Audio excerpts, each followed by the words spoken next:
Welcome back. I'm Crispy. This is Table Runner. I'm looking at my first session of the Secret of the Rising Sands game. This is a Worlds Without Number game. This is the system that we're playing with. You can see it here, Worlds Without Number. Like it a lot. I really like the setting of it, but we've created our own world, and I talked a little bit about that in my first critique video. I'm going to try to be a little more concise with this. I do value your time. I know you got other things to watch, so maybe trying to keep it closer to half an hour. We'll see if I can do that. And I've got something queued up here right away. This is, as you'll soon see, me calling for initiative. And I just want to make sure that the juice is worth the squeeze here, because I'm not convinced that that initiative was resolved fast enough to keep things kind of moving along. It is important to have some semblance of, and I don't mind the idea behind initiative, which is a randomization. Well, if there's no one that's clearly surprising the other, then let's let the dice decide who goes first. Here's how it plays out in this game. Take a watch of this. I pull the horse to the left and start beelining towards one of the surrounding groups. Roll your D8 for initiative. Okay, I just called for initiative. How long does it take before the first action? Let's watch.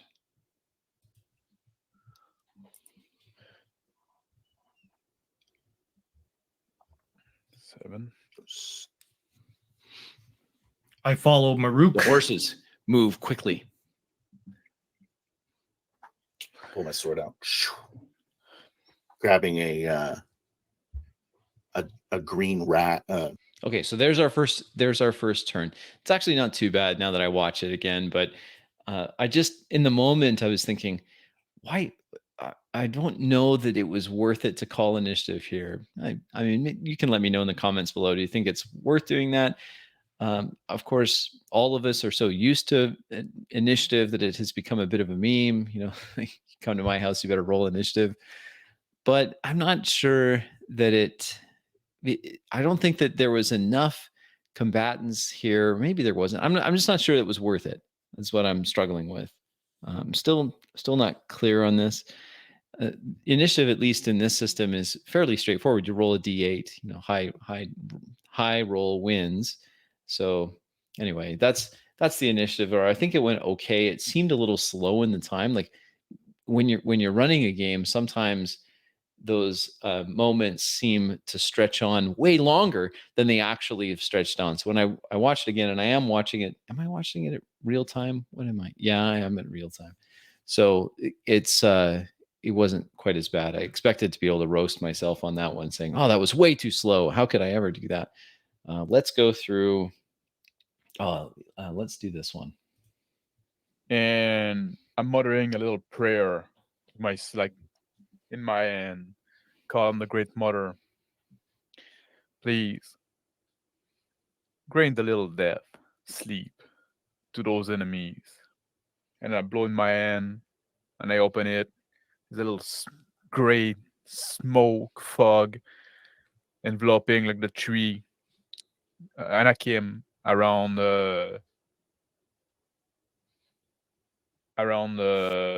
Maruk.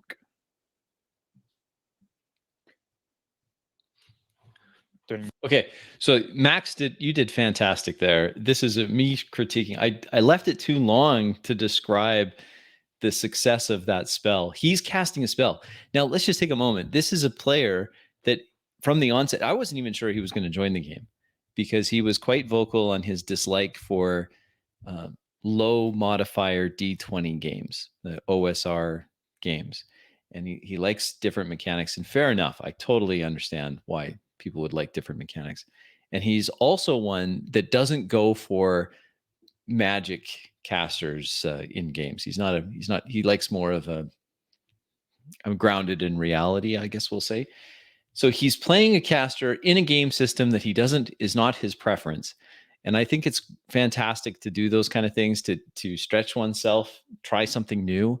And so we've decided that the players will describe their the magical effects, and he did a great thing there. He announced that he was channeling this great mother. He's playing a religious character, and then he describes doing something with his hand and who his target is, and he's casting sleep. And yes, looking at this critically, you could say, well, that took way too long. I mean, you could have just said, I cast sleep on the Anak that are around Maruk, and that would have been fine. And I would have said, okay, I rolled there's no save on this. So I just described them all falling asleep as a success. But I think I was a little slow on the uptake there, which is unusual. Usually I'm too fast. I jump in too quickly. But I really like the description. Your mileage may vary on this. I'm not sure, depending on how many players you have, this might break down, I suppose, if there was everyone that was playing a caster was taking that long to describe things. But I think this was his first, if I'm not mistaken, this is the first time he's cast a spell in the game. And so it's not a comfort area for Max. And I thought he hit it out of the park. So very, very well done. Something that I don't know if we'll see Max playing a lot of Magic users in the future, but he's putting on a clinic here. It's good. I like it a lot. Now, let's go to this next one because at these wonders. Okay, well, we're back to my too close queuing, so let's try that again. Turning my mount around and I'm just like, my sword drops to my side. I'm just watching in amazement at these wonders. Look, how wonderful is that? I once had in my in-person game many years ago. It's probably 15 years ago now. I had a player he was really for that moment, and we were not playing this way back then. We were very much kind of the standard style of play, and he's trapped in this force cage, and he role plays. For some reason, it just worked. He role played himself panicking. Or his character. He got into his character, and his character's panicking and clawing at the ground, trying desperately to escape. He knows it's not. Now, from the player's perspective, he knows that's not going to work, but the character doesn't know that. And so I think what Phil is showing here is that that wonder, rather than just saying, well, tactically it's best that I do this, and if we were just strictly playing to defeat the enemies, then it's I move my piece here and that gives me an advantage, and so tactically it makes more sense, and from a just a pure damage per round output or something like that. You've seen all the guides. I've seen many of the guides. I used to watch a lot of those guides. Now it doesn't interest me at all. What interests me is a player being able to get into the head of that character who's amazed at these magical abilities that are popping off all around him. And so he's on his horse. His horse is called Mirage, and he's he's turning around and he's responding with wonder at what's happening around him. I think that's just so good. If you're anything like me, in the past, we were just too obsessed with, I do this thing so I can do this thing, and then I feat chain to this, or I'm going for some kind of stun lock if I can get this, and thinking very tactically, and that can be fun.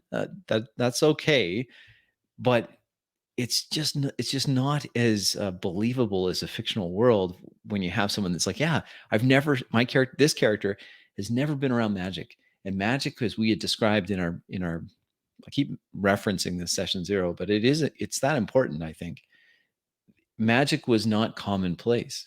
So now he sees these magical abilities, and he's temporarily awestruck by it. And I think that's so good. I think that's awesome. Okay, let's get into some real critiques, because I make some mistakes here. And let's talk about it. Shakes its head. Another deafening roar. Now riderless, it looks around.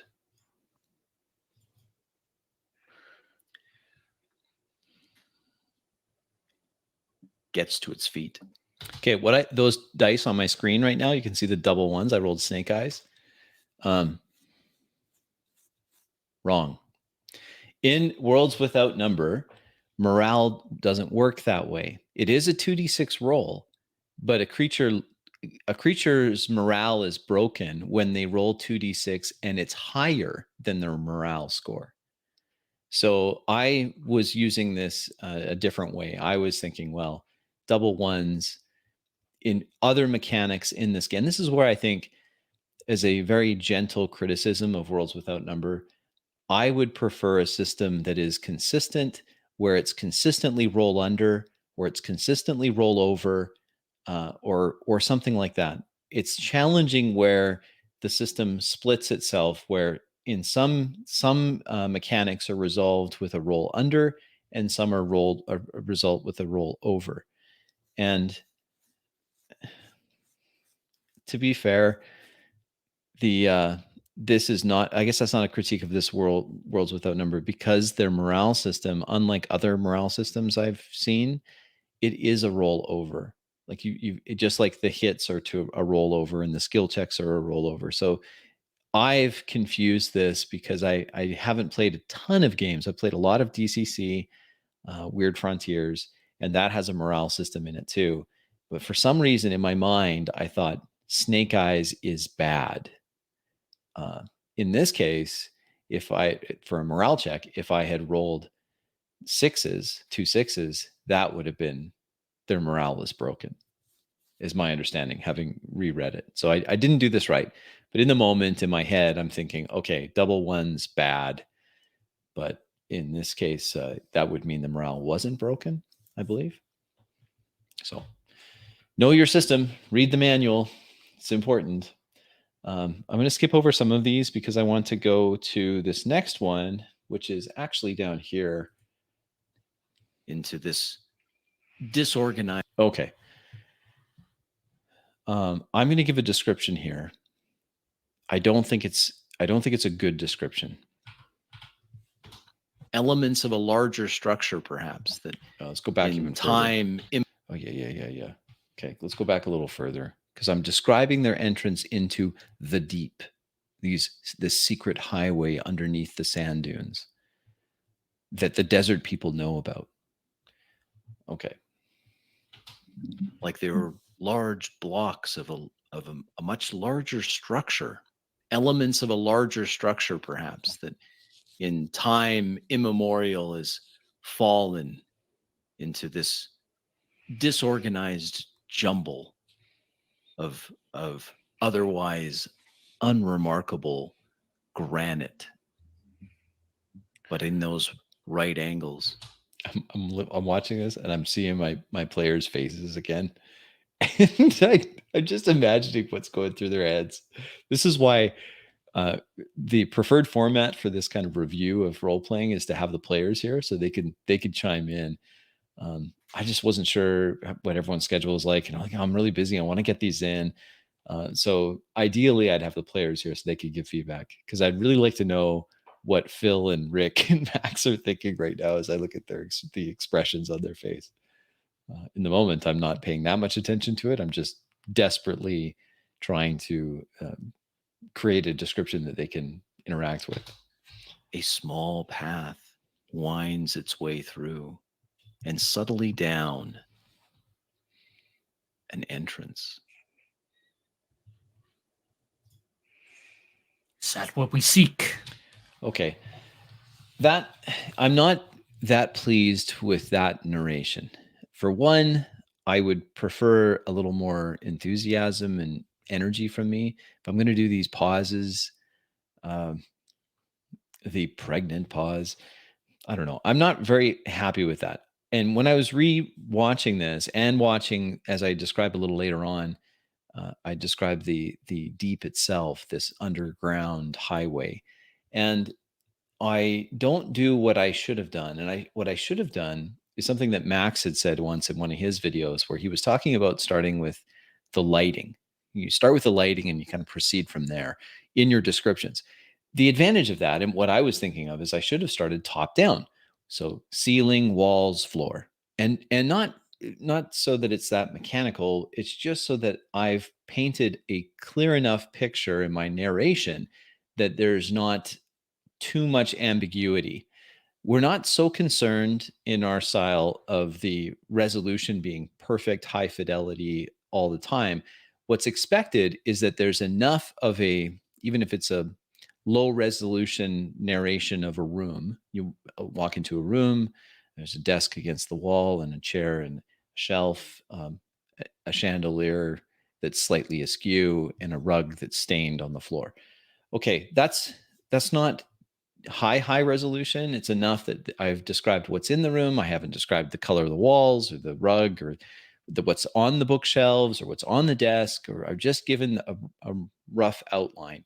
That's usually enough. And if there's something that's significant in the room, like a body on the floor or a burning skull on the desk, then that would be I would probably leave out the rug and just talk about the burning skull. But I do think that that I need more practice with this narration to make sure that it's consistent. And the reason why I say that is because something comes up here very quickly after this description that I think I actually mess up quite badly. Where is it here? We're going to skip to 122. Bioluminescent strip.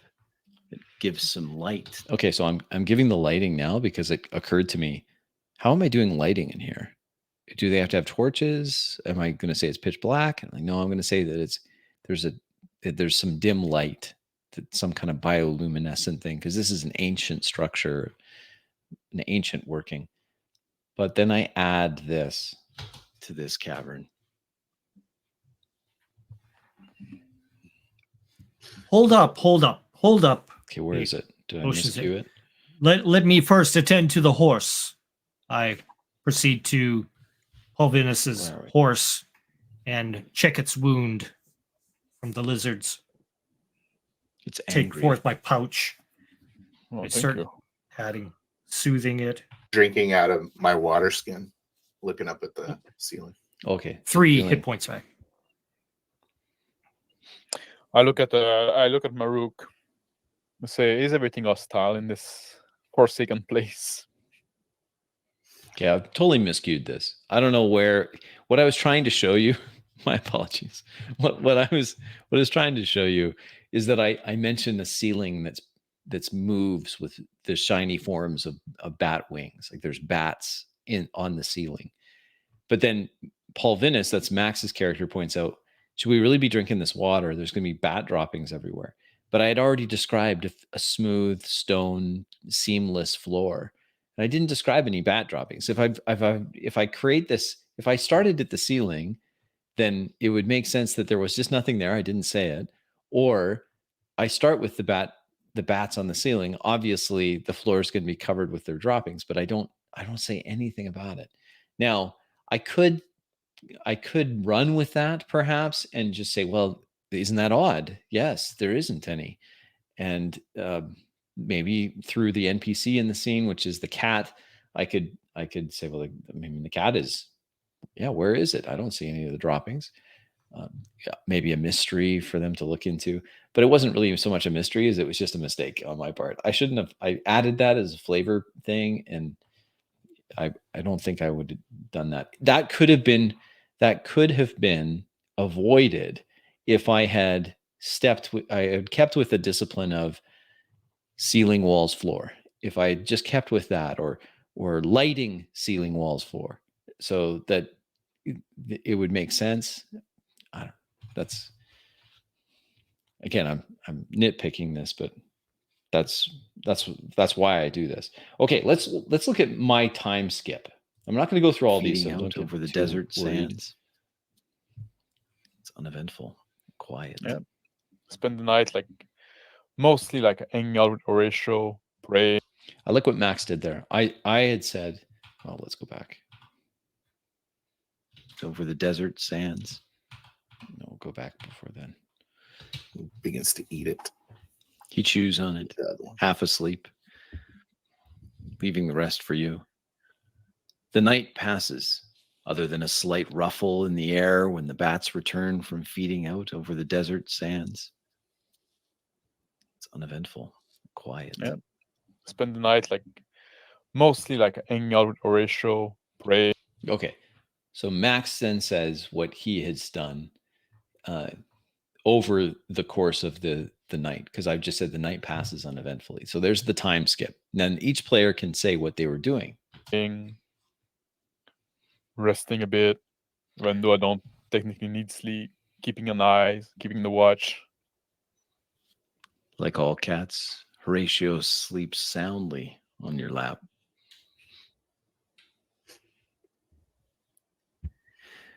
In the morning. The light. Okay, I should have just waited a second longer. I got in there. Phil was just about to say what he was doing, and then I imagine Rick would have done the same. But I'm too quick still. I'm too quick sometimes. I'm slow on others. It really is an art form to get that pacing down and to pay closer attention. I do think that the second session, I'm a little better at reading the players' expressions, that are they ready? They're going to say something? Don't jump in yet. They've got something to say. So that was a bit of a time skip. That's how it worked. I thought it went okay. I just was too quick. I cut off Phil. I cut Phil off so much. Let's look at this knowledge check. How to do a knowledge check, or how I tried to do a knowledge check. This is an experiment. Deciphering the language. Okay. Again, I'm way too close. The strange script that is etched into the stone walls. Rearranges. Oh, has he already made the? What is with my time stamping here?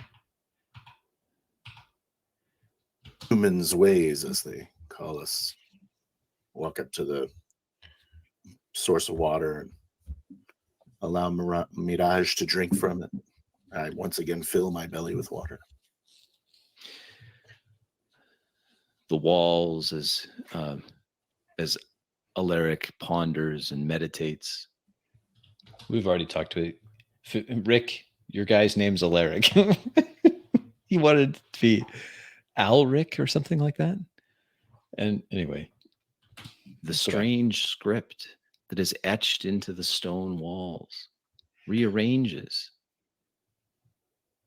Alaric's mind making links, deciphering the language, an old language, only shadows and whispers of which remain in the modern tongues of men, but somehow familiar. Is that allowed? Now that's my question here. So I'm trying to indicate that with his knowledge, he knows this. He has familiarity with this ancient language, because that was something that on his character sheet did. Or that he had the ability with his language skills to decipher a language. So that's my attempt there to do a knowledge check. And I thought I had asked Rick to roll for this. I may have forgotten to do that. Sometimes it's easy to forget sometimes. Talk of the iron pillars. Keynote And this highway to the iron pillars. Man, it's hard to watch this in single speed. I don't know how anyone does it. Okay. Similarly, let's talk about this one.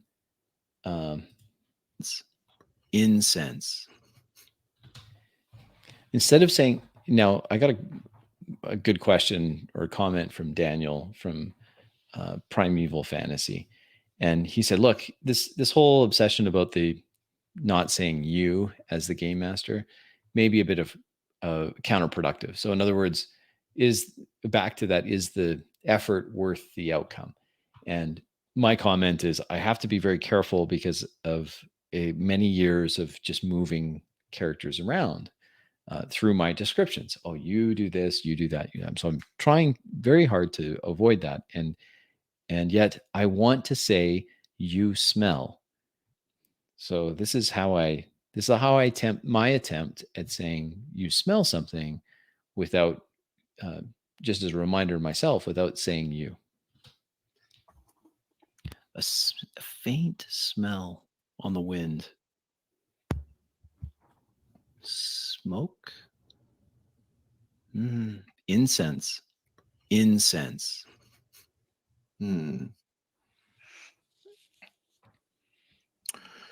Mage, someone is burning incense, I think. Or there's I some take a sort of whiff. fire. I take a whiff you- and say, "Oh, I know that smell. We use incense all the time in our ritual." And then I confirm that with the cat. Yes, Horatio says.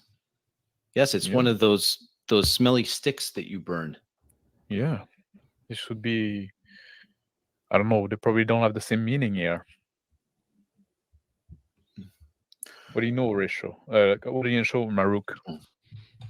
And that's, of course, putting Phil back into the position where he can say, well, in my culture, it means this or what have you. But that's how I handled that. I try to, instead of just saying, you smell incense on the wind, which is fast, I'm just saying a waft of incense carried on the wind, which is not that long, well, I messed it up there, but imagine that I just said that, but I didn't mess it up. And so it was quick.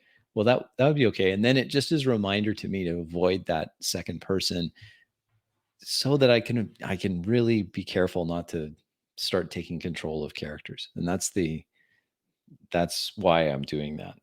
Okay. Last one that I want to talk about is a description that I do think works better. And that's the description of the oasis they come up to.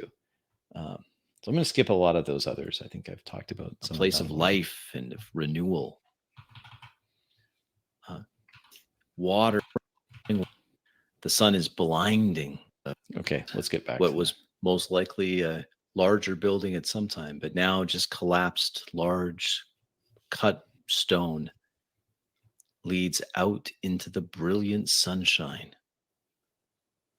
Perhaps your rest wasn't quite as long as you expected. The sun is blinding. that. I didn't need to use that sentence there. As I listened to that again, I'm like, cut that out. The expectations of the players are theirs to control, not me. Like, so if they say it, that would, by me saying that, I take away an opportunity for one of the other players to say, wow, we must have been in there longer than expected, or we must have been in there shorter than expected. Have them, if they choose to, interact with that scene that way. Otherwise, why say anything about their expectations? I shouldn't have had that. I would take that out. So scratch that. The sound of falling water, a beautiful Note the sound of falling water, not you hear falling water. And that, again, I know that sounds a little obsessive compulsive, and maybe it is a little bit, but I've explained why that's important to me. oasis full of lush greenery and trees and all sorts of small colorful birds flit around. A ancient structure with water cascading off its tiers resides off in the distance. This is one of the sacred Subasa, an oasis in the desert, a place of life and of renewal. And here comes the twist, because I'm looking for a way to have this session end. We've been going now for an hour and 54 minutes. It's time to wrap it up. And so there's a tonal shift here. I'm reasonably happy with how this turns out. And death on the ground, bodies strewn, left there to decay in the hot sun. Flies circle. And amongst these colorful songbirds, vultures sit or pick at the eyes and the ears and nose and the tongues of the dead that lie all around. Their garb similar to that of Maruk. Some of them wearing black turbans as well. Weapons broken, left casually around. A rumble in the distance as the gentle spring waterfall that cascades down a 5-story stone structure suddenly stops. A trickle of water coming down. Suddenly is one of those words that's easy to overuse. I think I'd scratch that. I should work on perhaps what I'll do is that for the next game session, I'm just going to, when I watch the recording again, I'm going to count how many times I use the word suddenly. I just don't want to overuse it. It can be, in moderation, great. But when everything is suddenly, then it's no good. And a rumble that shakes the desert ground. I'm sorry. I don't know what that is. I'm like looking startled. I've already mentioned how much I like that when a character has a very human reaction. I lower myself close to the ground, holding myself steady, looking off into the distance to see if any forms moving up by that large waterfall. Okay. That's instead of Rick saying, yeah, Crispy, what do I see on top of that water? I want to look, can I look over at the top of the waterfall? And instead of doing it that way, he says what his character is doing.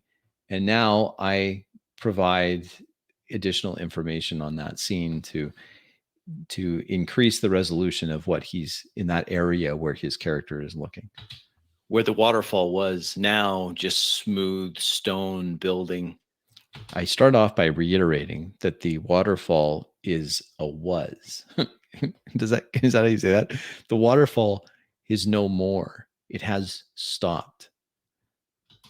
A ziggurat, a stone pyramid rises off out in the distance of the oasis, 500 meters away, in front of a beautiful crystal clear pool surrounded by all sorts of foliage. A pillar of blackness shoots up from the top of the building. In the blinding sun of the desert, it stands as a perfect void at the edge of the building. On the top, a figure stands. The Sultan's mage. And that's the cliffhanger. And I'm reasonably pleased with how that turned out. I wasn't sure if this was going to be, I had this in my slides ready if it did come up. And I'm kind of glad it did, because it built some anticipation for the next session. And that's where the next session will begin. And I'll do the same thing with that. I'm going to go through it. I'm going to try to be a little more selective on the areas where I think there's a large improvement that could happen, or something that I think would be of interest. And rather than going the first few of these, I've been a little too exhaustive. I appreciate you watching these. Hopefully it's of some interest, as you can see what my process is. I've got my spreadsheet as I go through and make notes, and spreadsheet. I guess it's just a sheet. I'm upgrading you to spreadsheet sheet, where I talk about things or I make notes to myself, or what could have been better, and try to take this sort of thing into the next session. So that's why I'm trying to get these videos out, so I can catch up on and be more current with them, and hopefully then take the lessons learned from these other sessions into the new ones, so they can be even better, if possible. Is that even possible? I hope so. Thanks so much for watching. I appreciate your time. This one was a little shorter, which I was aiming for, and I will catch you on the next one. So thank you very much. Again, I'm Crispy. This is Table Runner, and I am a little bit obsessive about trying to be a better role player. Thanks. Bye.